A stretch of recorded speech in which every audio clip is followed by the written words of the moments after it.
চার হাত এক করে বীরভূমের সাঁইথিয়া সতীপীঠ নন্দীকেশরী তলায় বন্ধুর সাথে স্ত্রীর বিয়ে দিলেন স্বামী। উল্লেখ্য, স্বামী বাপি মণ্ডল বীরভূমের সাঁইথিয়ার ৮ নম্বর ওয়ার্ডের বাসিন্দা।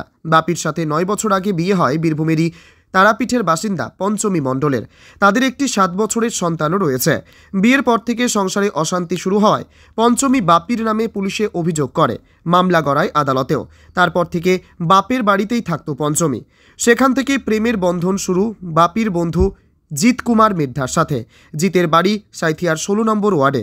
পরে স্ত্রীর পরকীয়ার কথা জানাজানিও হয়। অবৈধ সম্পর্কের কথা জানতে পারে তার স্বামী বাপিও। মঙ্গলবার সকালে পঞ্চমীর স্বামী পঞ্চমীকে তার বন্ধুর হাতে তুলে দেয়। বিয়ে দেন সাঁইথিয়ার সতীপীঠ নন্দীকেশরী মন্দিরে। বাপি মণ্ডল বলেন, তার নামে যে মামলা পঞ্চমী করেছে সেই মামলা পঞ্চমী তুলে নেবে বলেছে।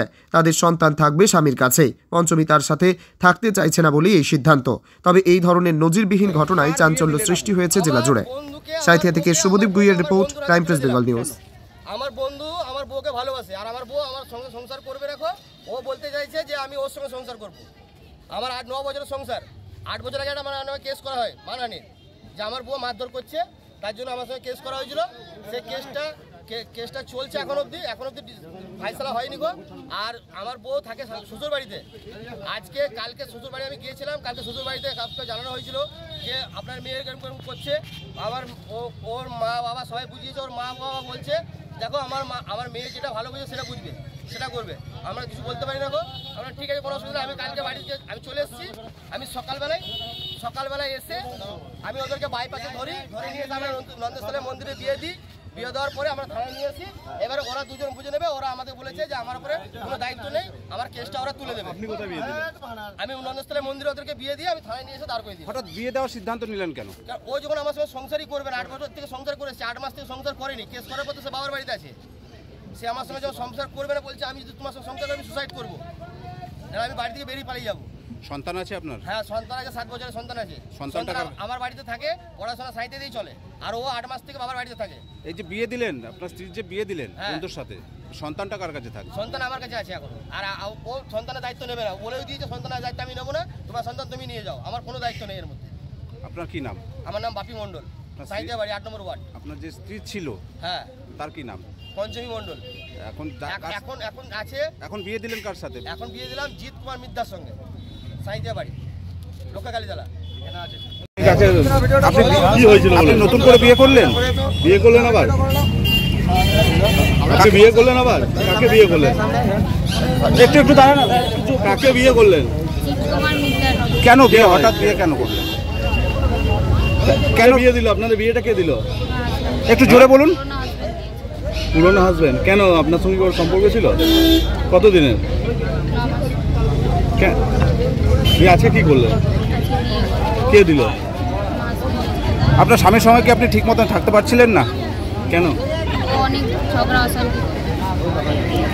এখন আপনি কার সঙ্গে থাকবেন দাদা? আপনার নাম?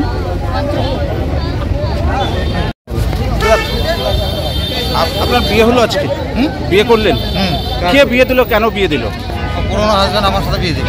কেন? আমাদের রিলেশন ছিল, জেনে গেছে, জানাজানি হয়েছে, আমার সাথে বিয়ে দিল। ওনার হাজব্যান্ড কি আপনার বন্ধু হয়? হ্যাঁ। আপনি বন্ধু বউয়ের সঙ্গে কবে থেকে যোগাযোগ রাখছিলেন? 8-9 মাস। 8-9 মাস। হঠাৎ বিয়ে করার সিদ্ধান্ত কেন? কেন বিয়ে দিল? ঝামেলা চলছে ঘরে, ফ্যামিলি ঝামেলা চলছে। দেখলাম ঝামেলা যদি করে লাভ নেই, তার জন্য বিয়েটা করলাম। তার জন্য বিয়ে করলো। কি নাম আপনার? জিৎ কুমার মির্ধা। আমার বন্ধুর হাতে তুলে দিলাম। কেন? আমার বন্ধু আমার বউকে ভালোবাসে, আর আমার বউ আমার সঙ্গে সংসার করবে রাখো। ও বলতে চাইছে যে আমি ওর সঙ্গে সংসার করবো। আমার 8-9 বছরের সংসার।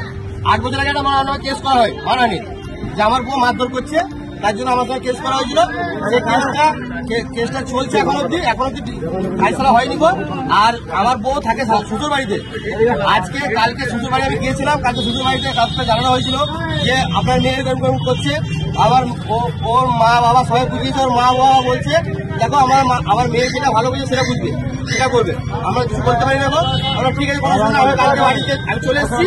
আমি সকালবেলায় এসে আমি ওদেরকে বাইপাসে ধরে নিয়ে এসে নন্দেশ্বরের মন্দিরে বিয়ে দিই। বিয়ে দেওয়ার পরে আমরা থানায় নিয়ে এসেছি। এবারে ওরা দুজন বুঝে নেবে, ওরা আমাকে বলেছে যে আমার উপরে কোনো দায়িত্ব নেই, আমার কেসটা ওরা তুলে নেবে। আপনি কোথায় বিয়ে দিলেন? কি আপনি কাকে, কি হয়েছিল বলুন? বিয়ে করলেন আবার? আপনি বিয়ে করলেন আবার? কাকে বিয়ে করলেন? কাকে বিয়ে করলেন? কেন, কে হয়? কে বিয়ে দিল? আপনাদের বিয়েটা কে দিল? একটু বলুন। পুরনো হাজবেন্ড। কেন, আপনার সঙ্গে ওর সম্পর্ক ছিল কতদিনের? দিয়ে আজকে কি করলেন? কে দিল? আপনার স্বামীর সঙ্গে কি আপনি ঠিক মতো থাকতে পারছিলেন না? কেন? অনেক ঝগড়া আছে।